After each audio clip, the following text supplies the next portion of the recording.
L'alcool est une substance toxique qui passe rapidement du sang de la mère à celui du bébé. Les organes du fœtus étant en plein développement, ils sont vulnérables et peuvent être endommagés par cette consommation d'alcool.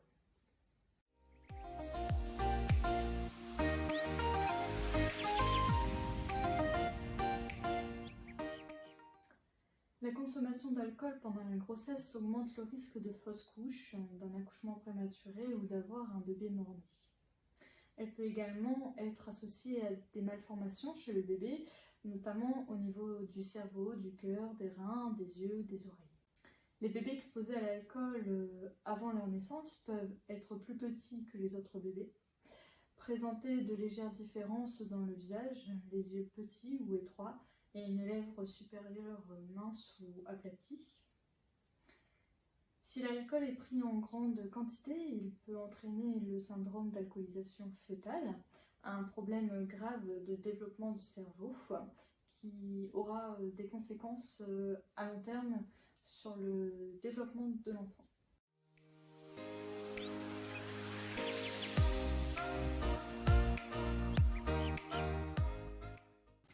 En France, en moyenne, un bébé naît par jour avec au moins une conséquence liée à l'alcoolisation fœtale et un bébé né par semaine avec un syndrome d'alcoolisation fœtale.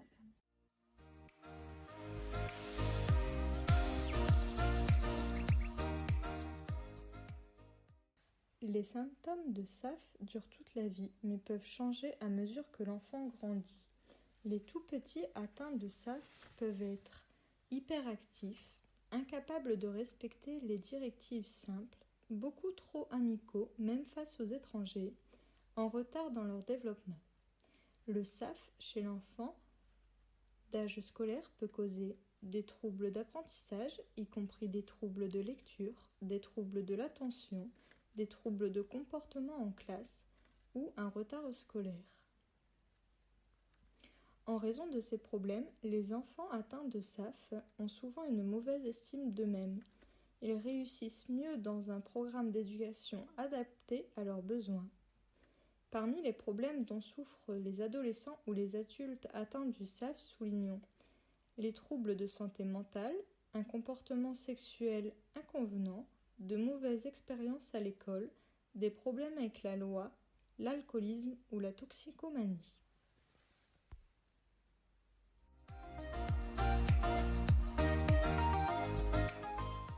Les bébés exposés à de grandes quantités d'alcool avant la naissance peuvent vivre une période de sevrage pendant les quelques premières semaines de leur vie.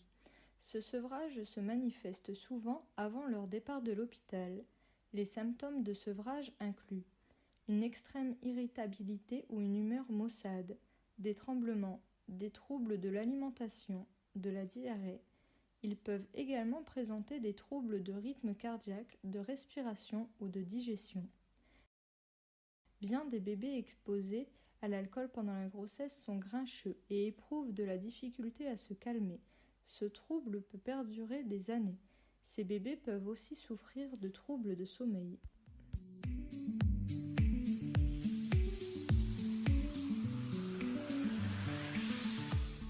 Non, tous les alcools agissent sur le fœtus de la même façon, qu'il s'agisse de vin, de bière ou de spiritueux.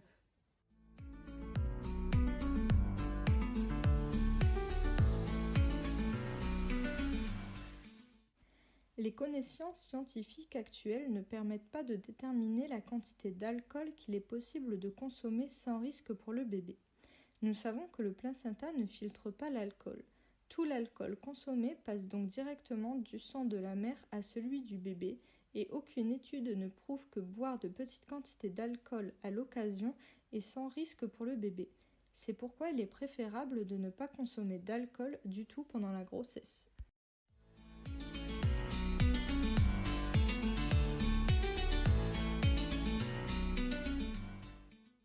Toute femme qui allaite doit penser à son bien-être et à celui de son nourrisson. Une alimentation équilibrée et du repos s'impose. De plus, elle doit éviter de consommer de l'alcool lors de l'allaitement, car l'enfant absorbera de l'alcool pendant son repas. Les femmes qui allaitent peuvent se permettre de boire modérément à l'occasion, pas plus de 2 verres, en laissant s'écouler le temps nécessaire entre la consommation et la tétée. Il faut compter près de 2 heures pour éliminer un verre d'alcool. Celles qui optent pour l'allaitement mixte pourront tirer du lait à l'avance et le remplacer la tétée suivante la consommation par un biberon.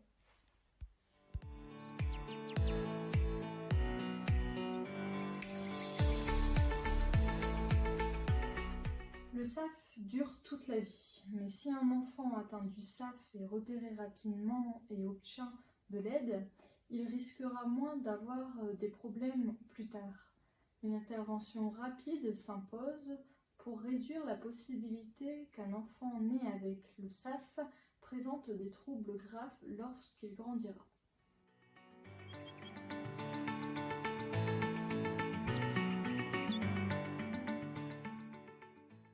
Auprès de votre entourage, des professionnels de santé et des associations. Sachez qu'il existe également des équipes qui ont une grande expérience dans l'accompagnement des femmes enceintes en difficulté avec l'alcool.